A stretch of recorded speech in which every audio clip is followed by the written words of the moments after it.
Hello everyone, welcome back to my channel. তো আজ আমি তোমাদের সাথে শেয়ার করবো আমার পুরীর এক্সপিরিয়েন্স। তোমরা তো রিলস কিছুটা দেখেছই, তো এখানে আমি ডিটেলস ভিডিও শেয়ার করব, কোথায় স্টে করেছি, কিভাবে পুজো দিয়েছি স্মুথলি, আর ভোগের ব্যাপারেও তোমাদের সাথে শেয়ার করব, আর কোথায় কোথায় গেছি, কতটা বাজেট ট্রিপ ছিল এটা, সবটাই তোমাদের সাথে শেয়ার করব। তো সবাই বলো জয় জগন্নাথ। তো এখানে আমরা রাত্রে 10টার সময় ট্রেন ছিল, পৌঁছে গেছি নিউ বঙ্গাইগাঁওতে। নিউ বঙ্গাইগাঁও থেকে ট্রেন আমাদের ডাইরেক্ট পুরীতে ছিল। এক রাতে স্টে করেছি, দেন নেক্সট ডে রাত্রে পৌঁছেছি। আমরা ভারত সেবাশ্রমে স্টে করেছিলাম, এখানে ভোর ভোর পৌঁছে গেছিলাম। তো এখানে 5টার সময় গেট খুলে দেখো ঠাকুরের সকালে পুজো হচ্ছে। ভারত সেবাশ্রম থেকে সবটাই সামনে। তো আমরা ফ্রেশ হয়ে বেরিয়ে পড়েছি জগন্নাথ ঠাকুরের দর্শনের জন্য। এত ভালো লাগছিল গিয়ে। সেদিন তো ভিতরে আর ঢুকিনি, বাইরের থেকেই ঠাকুরের দর্শন করেছি। হাঁটতে হাঁটতে স্বর্গদ্বারের সামনে গেলাম, ওখানে এই রেস্টুরেন্টটা দেখলাম। তো ভাবলাম এখানে আজকে লাঞ্চটা করে নিই, অনেকটা দেরি হয়ে গেছিলো। তো খাওয়ার তো এত আইটেম ছিল, কিন্তু একটাও টেস্টি ছিল না। তো ওখান থেকে বের হয়ে আমরা আবার আইসক্রিম খেলাম, খুব টেস্টি ছিল। তারপরে চলে গেলাম বিচের ধারে। দেখো ছেলেকে নিয়ে, ছেলে তো বহুত এনজয় করছিল।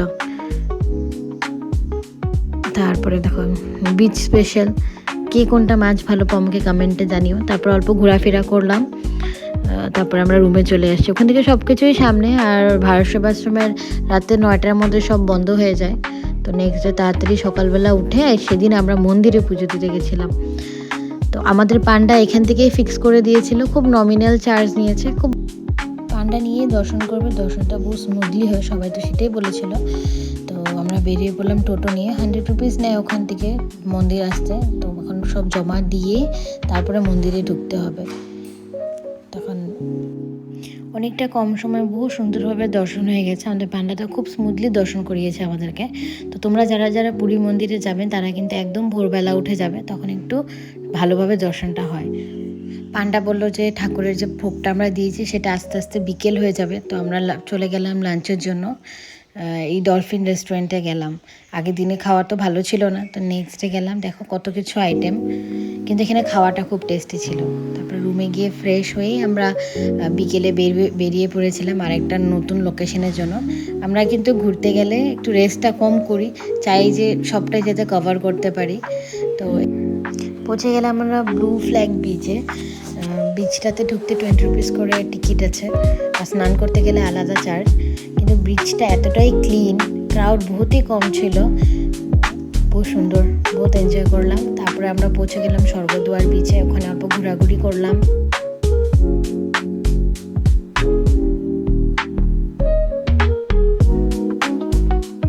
আমাদের ভোগ রুমেই দিয়ে গেছে, অনেকটা রাত্র হয়ে গেছে। তো তারপরে আমরা ভোগটা নিলাম। ভোগটা মাটিতে বসেই নাকি খেতে হয়। যারা ভোগ প্রসাদ যদি ঠাকুরকে নাও দিতে পারো, তারা কিন্তু ওখানে গিয়ে আনন্দবাজার থেকে ভোগ কিনেও খেতে পারো। তো আমরা কিন্তু আগেই সকালবেলা অল্পটুকুন ভোগ কিনে ওখান থেকে খেয়ে নিয়েছিলাম আনন্দবাজার থেকে। একটু ঘুরবে, দেখবে অনেক কিছু জানতে পারবে। তো ভোগ নিয়ে আমরা নেক্সট ডে সকাল সকাল আবার বেরিয়ে পড়লাম নতুন ডেস্টিনেশনের জন্য। তো এখানে কিন্তু ভারত সেবাশ্রমের বাইরেই দেখো এরকম লুচি ভাত ছিল, আর একটা কি একটা বড়া আছে। আমরা ডেইলি বড়াটা খেয়েছি, যেই বড়াটা এত টেস্টি। তো বিপ্লব আমার জন্য নিয়ে আসলো, রুমে বসে আমি খেয়ে নিলাম বড়াটা। বহুত গরম ছিল, কিন্তু বহুত হেলদি, আরও অনেকটা টাইম পেটটা ভর্তি থাকে। তো এখানে আমরা অটো নিয়েছিলাম, অটো করে এখন আমরা চলে যাচ্ছি। রাস্তাটা দেখো কত সুন্দর, অনেকটা ভালো রাস্তা। আমরা পৌঁছে গেলাম সাক্ষী গোপালে। এখানেও ভিতরে ফোন খুব একটা অ্যালাউ নেই। আর তোমরা বি ওয়্যার, এখানে পান্ডাগুলো দাঁড়িয়ে থাকে, নিজেরাই যাও, নিজেরা গিয়ে দর্শন করো। ওদের এভরি স্টেপে ওদের পয়সা লাগে।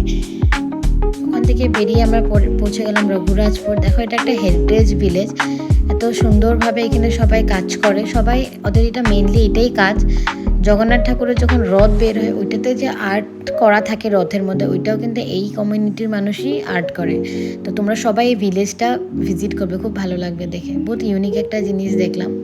তারপর আমরা বিকেল পৌঁছে গেলাম আমরা জগন্নাথ মন্দিরের সামনে। ওখানে 5টার সময় ডেইলি ফ্ল্যাগ চেঞ্জ হয়, সেটা দেখতে আমরা পৌঁছে গেলাম। এত সুন্দর দৃশ্য চোখে দেখলাম, এত ভিড়ের মধ্যেও কিন্তু পরিবেশটা খুবই শান্ত, খুব ভালো লাগছিল ওখানে।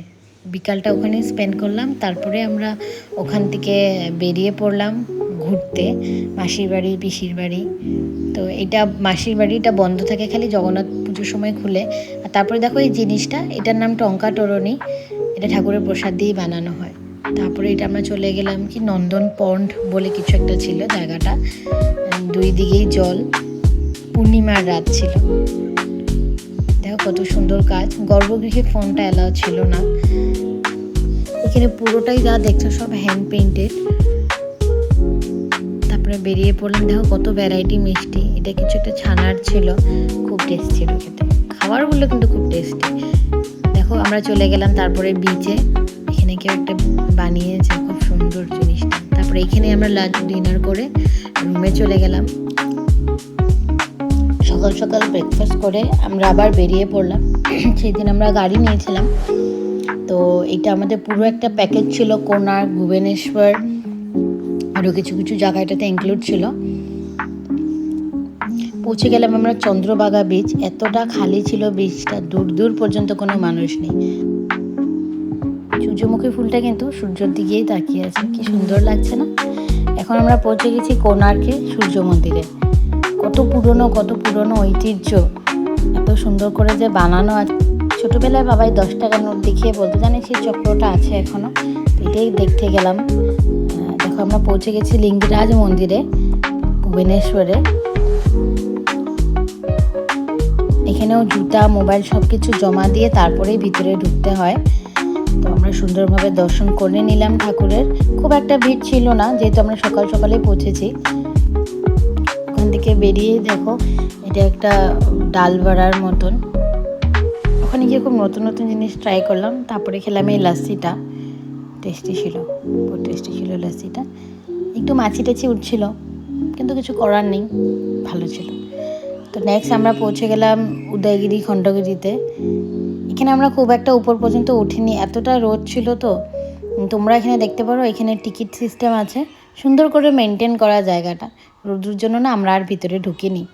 তো নেক্সট আমরা নন্দনকাননে পৌঁছে গেলাম। এখানে ঢুকলাম, কিছু কিছু জিনিস দেখলাম, খুব ভালো লাগলো। বাচ্চাটা এত অসুবিধা করছিল না, তার জন্য আর কোনো সেরকমভাবে ভিডিও ক্লিপ নেওয়া হয়নি। তো ওখান থেকে বেরিয়েই আমরা ঠিক তার অপোজিটেই দেখো মন্দির, এটা অন্নপূর্ণা মন্দির। মনে হচ্ছিল খুব রিসেন্টলি ইনগ্রেট হয়েছে, খুব অল্পই মানুষ ছিল। এই দাদাটা এটা পুরো পেন্টিং করছিল, এত সুন্দর দেখতে, এত সুন্দর পেন্টিং করা। যারা যারা যাবে নন্দনকাননে ভিজিট করার পরে কিন্তু এই মন্দিরটাতে ঢুকবেই, খুব ভালো লাগবে। দেখো রিটার্ন হওয়ার সময় এখানে কি যেন একটা হচ্ছিল, পরে দিয়ে বুঝলাম যে এটা একটা বাচ্চার পৈতে ছিল। তো পৈতের এটা বেরিয়েছে রেলিটা। আমরা যখন রাজস্থানে ঘুরতে গেছিলাম তখন যারা ওই ব্লগটা দেখেছো, ওখানেও গিয়ে কিন্তু আমরা একটা বিয়ের এরকম প্রসেশন দেখেছিলাম। তো এখানেও এটা দেখলাম। দেখো কি সুন্দর জিনিসগুলো, খুব কিউট লাগছিল। আর এটা ওদের লোকাল ব্যান্ড পার্টি, যাদের পৌঁছায় তাদেরকে বলে এইভাবেই ঘুরায়। তো যাই হোক আমরা পৌঁছে গেলাম আমাদের জায়গায়। বিকালবেলা ফ্রেশ হয়ে আমরা বেরিয়ে পড়লাম, অল্প মার্কেট ঘোরাঘুরি করলাম।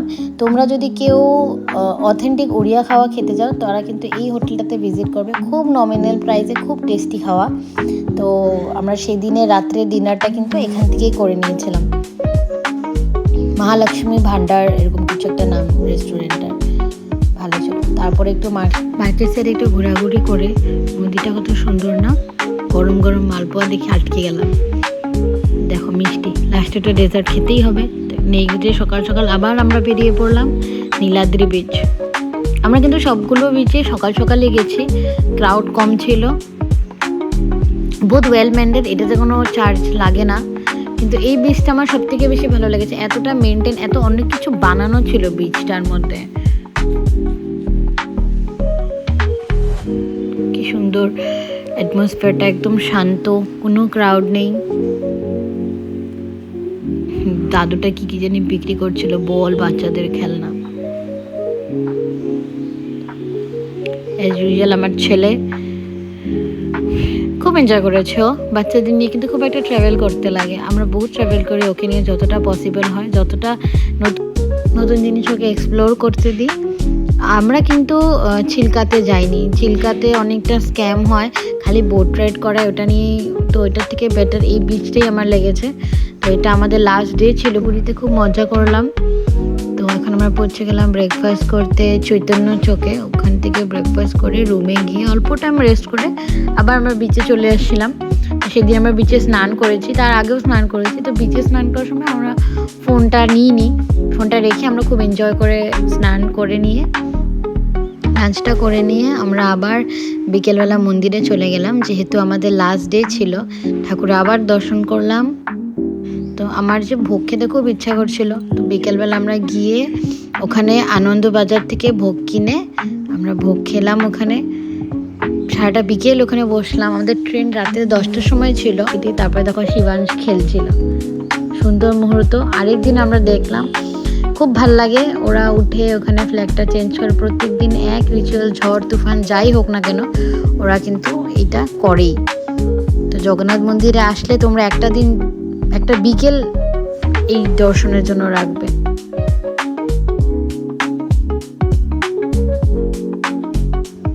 পুরী মন্দিরে যে সবাই স্ক্যামের কথা বলে, সেরকম কিন্তু কিছুই আমি পাইনি।